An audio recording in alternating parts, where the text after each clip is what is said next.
Hi, this is Bob again, and just have a short video here with a few different snoring remedies that you might want to try if you or somebody you know has that problem. The first one is to eat a teaspoon of honey right before you go to bed.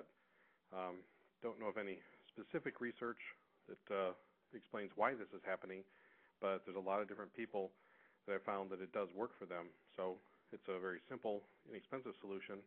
You might want to give that a try. Another one is to use nasal drops or a nasal spray before you go to bed. This helps open up the nostrils and open up the airflow and reduce the likelihood of snoring.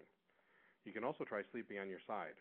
This often helps open up the airway so that you get a better airflow while you're sleeping, and again, reducing the chances of snoring.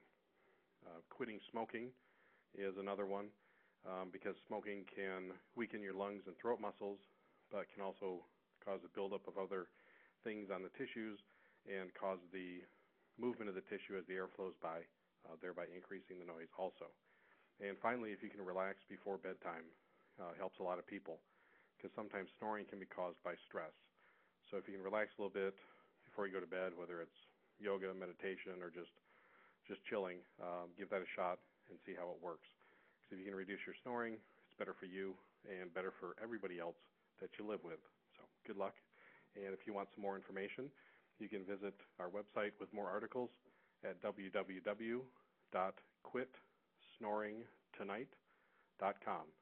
Again, that's www.quitsnoringtonight.com. Good luck.